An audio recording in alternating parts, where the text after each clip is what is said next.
Good morning, student. Today I will teach you sixth chapter of civics, rural administration, गांव का प्रशासन. There are more than 6 lakh villages in India taking care of their needs for water, electricity, road connections. It is not a small task. Bharat में 6 लाख से अधिक गांव हैं. उनकी पानी, बिजली, सड़क आदि की ज़रूरतों को पूरा करना कोई आसान काम नहीं है.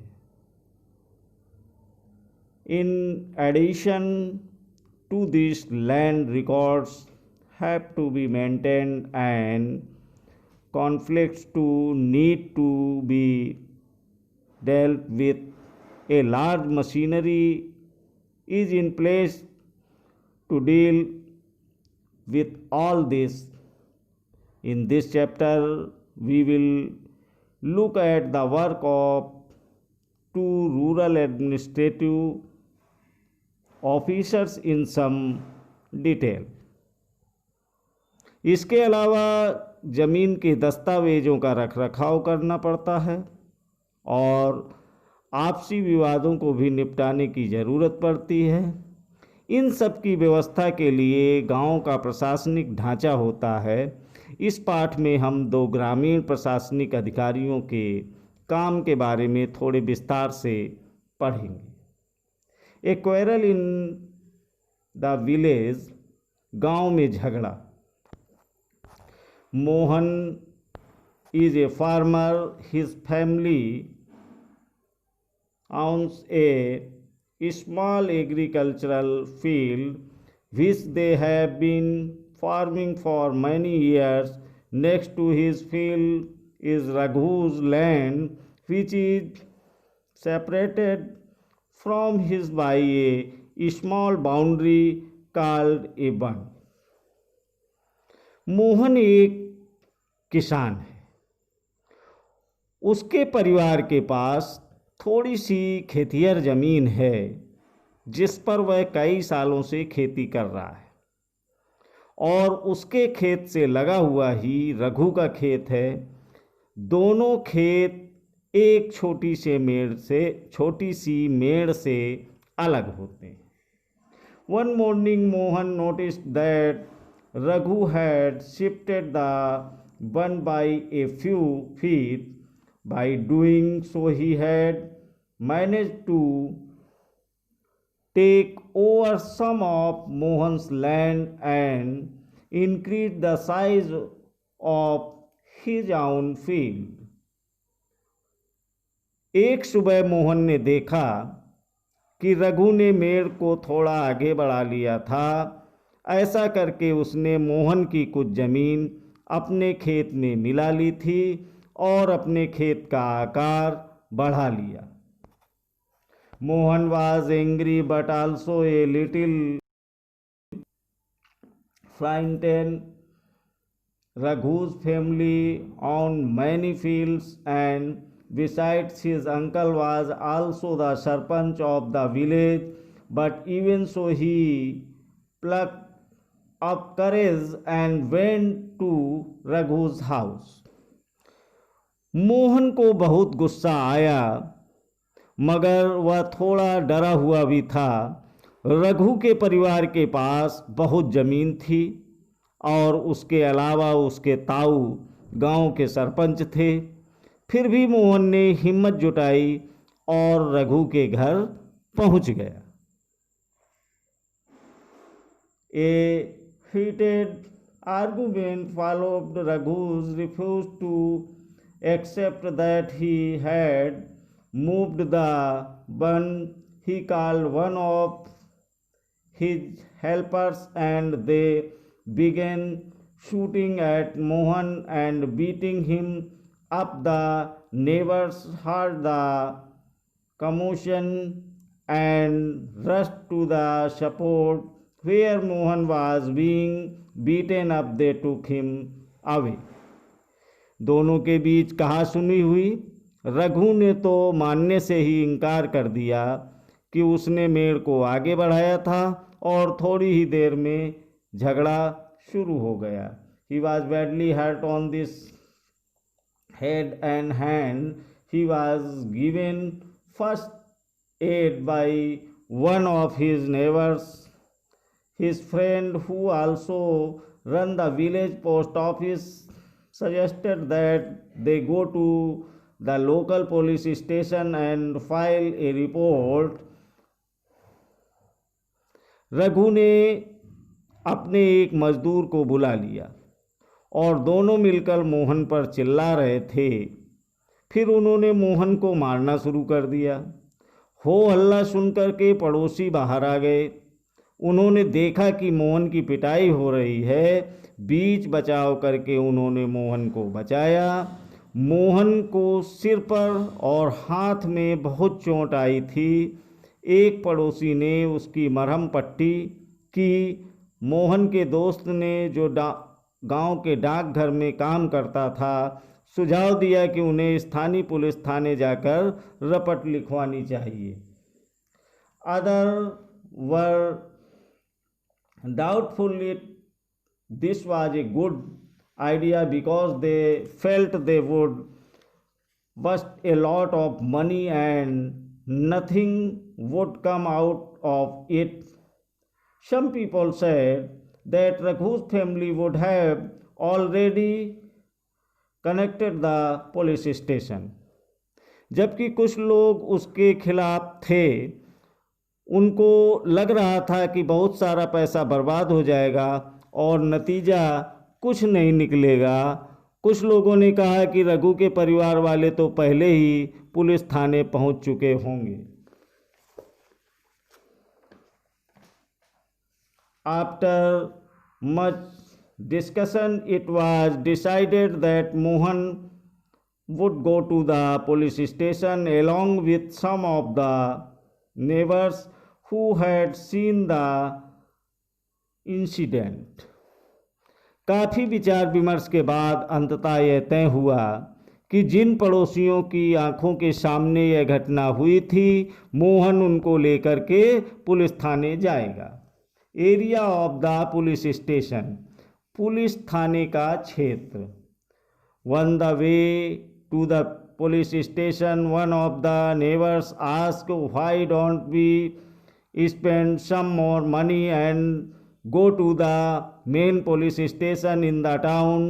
It is not a question of money.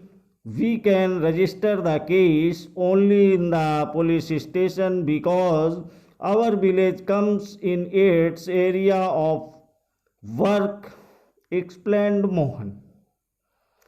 थाने के रास्ते में एक पड़ोसी ने पूछा, क्यों न हम थोड़ा और पैसा खर्च करके शहर के बड़े थाने चलें। मोहन ने समझाया कि बात पैसे की नहीं है, हम इसी थाने में अपना मामला दर्ज करवा सकते हैं क्योंकि हमारा गांव इसी के कार्य क्षेत्र में आता है। Every police station has an area that comes under its control. हर पुलिस थाने का एक कार्य क्षेत्र होता है, उसके नियंत्रण में रहता है।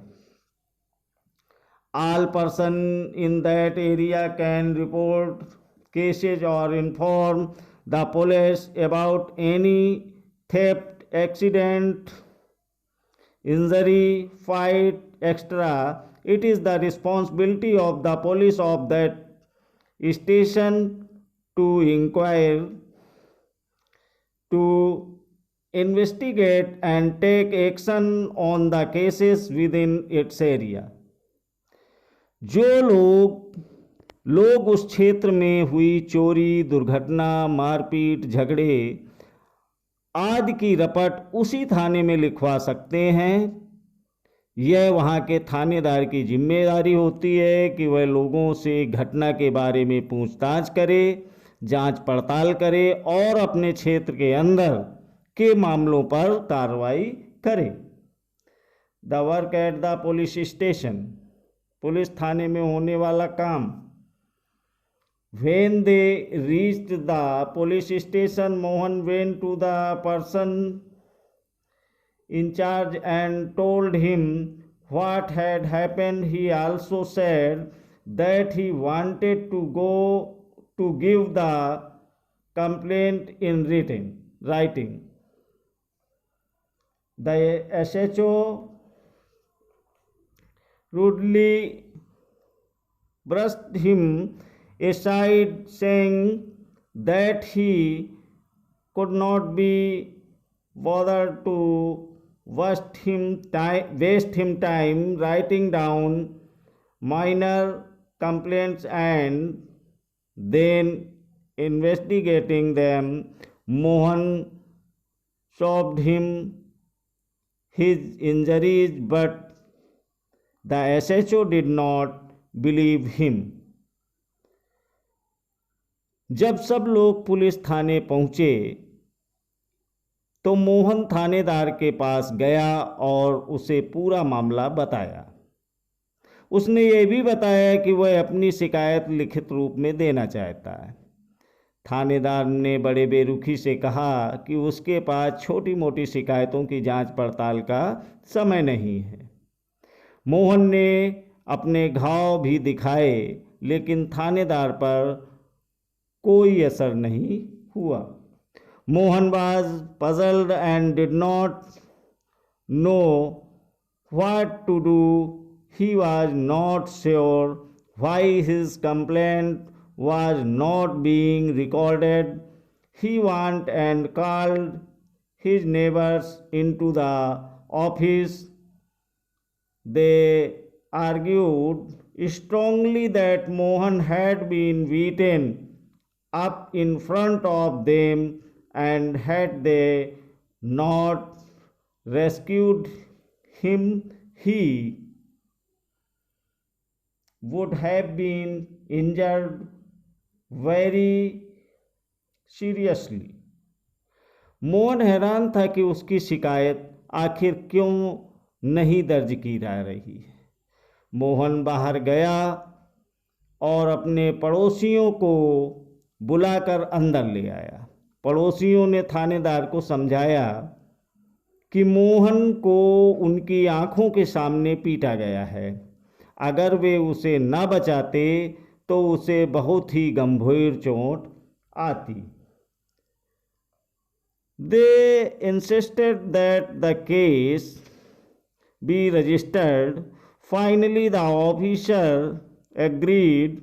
He asked Mohan to write down his complaint and also told the people that he would send a constable the next day to investigate the incident. उन्होंने मामला दर्ज करने पर जोर दिया। अंततः थानेदार राजी हो गया। उसने मोहन को अपनी शिकायत लिखकर देने को कहा। थानेदार ने वायदा किया कि अगले दिन एक हवलदार घटना की जांच पड़ताल के लिए उनके यहाँ पहुँचेगा। Maintenance of the land records, राजस्व विभाग का काम। You saw that Mohan and Raghu were arguing heatedly whether the common boundary of their fields had been shifted. आपने पढ़ा कि मोहन और रघु के खेत की मेड़ को लेकर जबरदस्त लड़ाई हुई।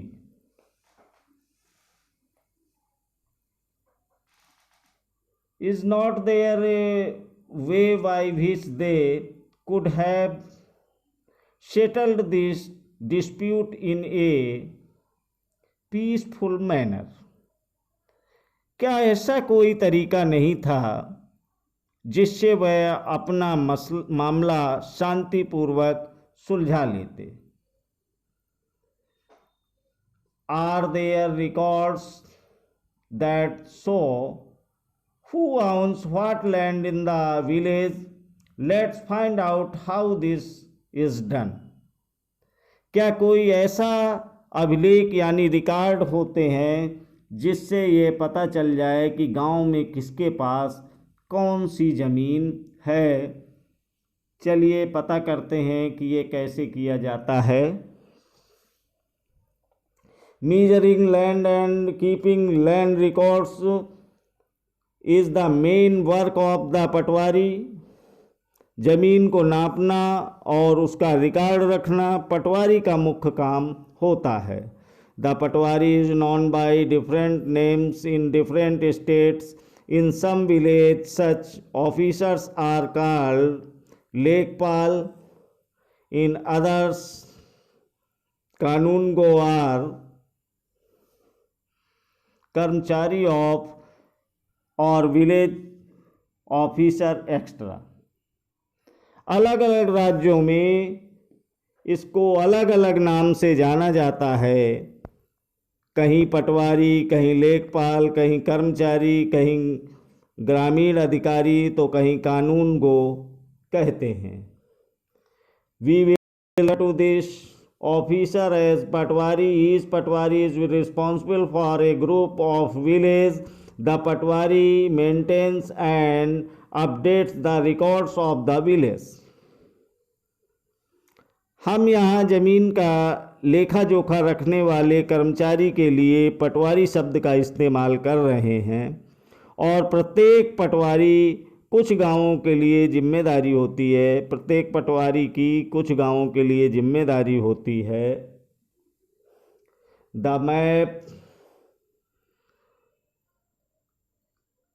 Map and the corresponding detail from the register on the next page are a small part of the records। अगले पृष्ठ पर दिए गए नक्शे और उसके अनुसार बने खसरे यानी रजिस्टर के विवरण को देखिए। यह पटवारी द्वारा लिखा गया है, गांव के लोगों की जमीन के रिकॉर्ड का एक हिस्सा है। The Patwari usually has ways of measuring agricultural field। आमतौर पर पटवारियों के पास खेत नापने के अलग अलग तरीके होते हैं। In some places a long chain is used। In the above instance the Patwari would have measured both Mohan's and Raghu's field and compared them with the measurement on the map। कई जगहों पर वह एक लंबी लोहे की जंजीर का इस्तेमाल करते हैं। इसे जमीन जरीब कहते हैं। ऊपर दी गई कहानी में पटवारी मोहन और रघु के खेतों को नाप कर यह देख सकता था कि वह गांव के नक्शे से मेल खाता है कि नहीं। If they did not match then it would be clear that the boundary of the fields has been changed. अगर वह नक्शे से मेल नहीं खाता था तो उसको पता चल जाता कि मेड़ खिसका कर खेत की सीमा बदली गई है। The Patwari is also responsible for organizing the collection of land revenue from the farmers and providing information to the government about the crop ground in this area। पटवारी किसानों से भूमि कर भी इकट्ठा करता है और सरकार को अपने क्षेत्र में उगने वाली फसलों के बारे में जानकारी देता है। This is done from the records that are kept and this is why it's important for the patwari to regularly update these. यह काम वह अपने रिकॉर्डों के आधार पर करता है, इसीलिए ज़रूरी है कि वह उनको समय समय पर दुरुस्त करते रहें। Farmers may change the crop ground on their fields or someone may dig a well somewhere। किसान कई बार फसल बदल देते हैं, कुछ और उगाने लगते हैं, या कोई कहीं कुआं खोद लेता है। And keeping track of all this is the work of the revenue department of the government. Senior people in this department supervise the patwari's work. और इन सब का हिसाब रखना सरकार के राजस्व विभाग का काम होता है। इस विभाग के वरिष्ठ लोग इस काम का निरीक्षण करते हैं। All states in India are divided into districts for managing matters relating to land. These districts are further subdivided. Bharat में कई राज्य जिलों में बटे हुए हैं। जमीन से जुड़े मामलों की व्यवस्था के लिए इन जिलों को और भी छोटे खंडों में बांट दिया जाता है। These subdivision of a district are known by different names such as tehsil, taluka, etc. At the head is the district collector and under her are the revenue officers. जिले के उपखंडों को कई नामों से जाना जाता है, जैसे तहसील, तालुका आदि। सबसे ऊपर जिला अधिकारी होता है और उसके नीचे तहसीलदार होते हैं। They have to hear disputed. They also supervise the work of the patwaris and ensure that records are properly kept and land revenue is collected. और उसके नीचे तहसीलदार होते हैं, उनके विभिन्न मामलों को निपटाना होता है। वे पटवारी के काम का निरीक्षण करते हैं और सुनिश्चित करते हैं कि रिकॉर्ड सही ढंग से रखे जाएं और राजस्व इकट्ठा होता रहे। They make sure that the farmers can easily obtain a copy of their record. Students can obtain their caste certificate, etc. The Tehsildar's office is where land disputes are also heard. वे यह भी देखते हैं कि किसानों को अपने record की नकल आसानी से मिल जाए। वे विद्यार्थियों को ज़रूरत पड़ने पर जात प्रमाण आदि भी जारी करते हैं। तहसीलदार के दफ्तर में जमीन से जुड़े विवाद के मामले सुने जाते हैं। ए डॉटर्स विश, एक बिटिया की चाह। Father inherited our house from his father and everyone says he all leave it to brother. विरासत में मिला यह घर पापा को अपने पिता से, यही घर मिलेगा मेरे भैया को मेरे पिता से। But what about me and my mother to accept a share in my father's home? पर मैं और मेरी माँ, हमारा क्या है? बता दिया गया है मुझे पिता के घर में हिस्से की बात। It not womanly, I am told, but I really want a place of my own, not dowry of silk and gold. औरतें नहीं किया करती, लेकिन मुझे चाहिए एक घर अपना। बिल्कुल मेरा घर अपना नहीं चाहिए दहेज में रेशम और सोना। ए न्यू लॉ, एक नया कानून। Hindu section amendment act 2005, Hindu अधिनियम धारा 2005। Often when we think of farmers who own land. We think of men, women are seen as people who work on the field.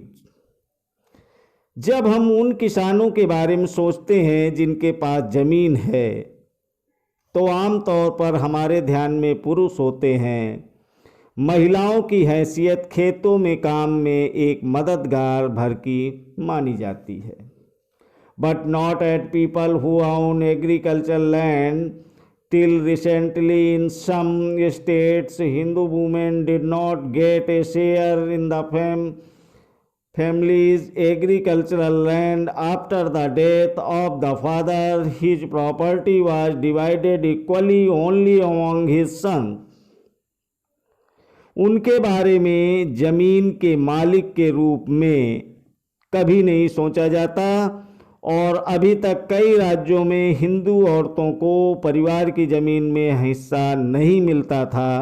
पिता की मृत्यु के बाद जमीन बेटों में बांट दी जाती थी। Recently the law was changed in the new law sons, daughters and their mothers can get an equal share in the land. The same law will apply to all states and union territories of the country.